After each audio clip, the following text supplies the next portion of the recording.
excited making this video right now. I'm also excited for you that is watching this video. I just want to really appreciate God. It honestly has been God that is pushing me, giving me the strength, the wisdom, and all to do this right now. And also, I'm appreciating God for your life, you that is watching this video right now. Right, I just want to talk about my strengths and weakness while learning JavaScript. I think that majority 90% of the apps or 90% of interaction you are going to have while using an app in any web server, right? Majority of those apps are built with JavaScript because JavaScript is the powerful script language that you are going to that cause interaction between the user and your app, right? So like when I was learning JavaScript, I think my previous video I showed you how I started learning JavaScript. First of all, this video is going to be of two segments, right? The first one is going to be my strengths, and the second one is going to be my weakness. Let me start with my weakness first. One of my major weakness I have in JavaScript was that first of all was loops. Loops was extremely difficult for me, even up to now. I'm moving learning React Express right now. I still don't understand loops in depth. I'm not gonna lie. Like example for loops, the while loops, I don't really get it. Even I'm a computer science student. I'm studying at National University. There's one of my course I'm doing. When I still see the loops there, the thing was just so frustrating, right?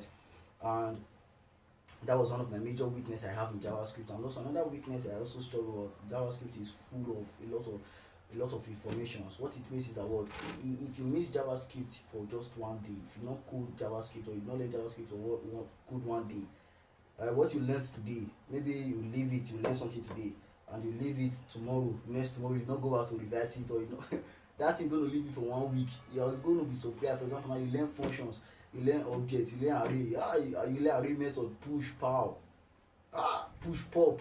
You say, I've understood, but if you don't go back, maybe the next day you just leave it, the next 2 days, next 3 days, you don't go back, I tell you, you're going to forget how to declare pop method, how to pop the last characters from a array list. You're going to forget those. I think those are my challenges. So what the solution to this is that if I learn something today, for example, now let me use array method again. If I learn how to pop the first character or the last character, or how to how to push data to my array list, if I learn it today, tomorrow I'll make sure I practice it, next tomorrow I'll make sure I practice it till around that it has sticks. So that was my solution to that.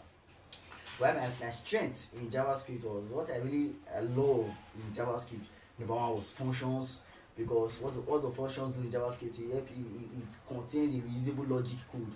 That is, once you write the code in one function, you have them in one function, you can call that code anywhere, and you are going to enjoy this when you are start doing React, right? And also another thing I still love in JavaScript was APIs.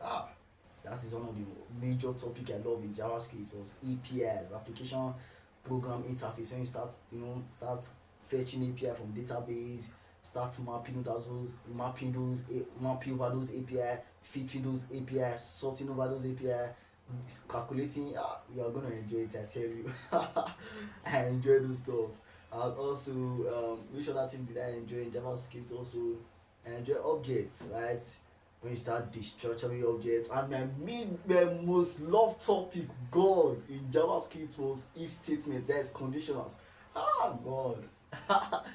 You're gonna enjoy if statements most.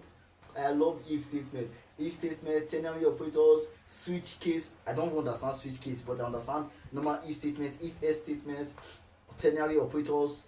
But switch case I understood it before, but I'm not going in depth. I love if statements, especially I love it. I understood if statements. We call it data structures in computer science. When you start doing data structures, you're going to see it. When you're talking about the sequence, the control structures. Yeah, I just love it, right?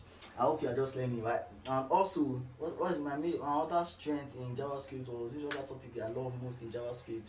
That's mention functions, mention arrays, nested arrays. Which other one again? There are more, right? My advice for you about learning JavaScript, you are going to enjoy this when I'll start talking about React, because React is the most I think React is, oh God, I don't know how to explain it. I think that's why sometimes when I'm writing code, I so much appreciate those set of people who come together to put this thing to make it extremely easy. Because when you start writing React, like in JavaScript, you are going to manipulate the DOM manually. You are going to, manipulate the DOM, document object model. You are going to do all those things yourself. You are going to be selecting using elements, the query selector. You are going to do all those things manually. But when you come to React is going to do all those things for you. To build a website to be extremely easy while using, because in React you are not going to be manipulating the DOM yourself. But JavaScript, you need to manipulate the DOM. You need to understand events. When you're talking about markup, there are a lot of them. So I'm going to be shutting this video down here. Maybe my next video I'm going to be showing how I navigated through this, through all this, because I was a self-taught developer. It's not easy, especially when you're in Nigeria. I believe that software in Nigeria brothers, they understand what I'm talking about, right? So thank you very much, and if you are not subscribed to this channel, please I'll urge you to do so.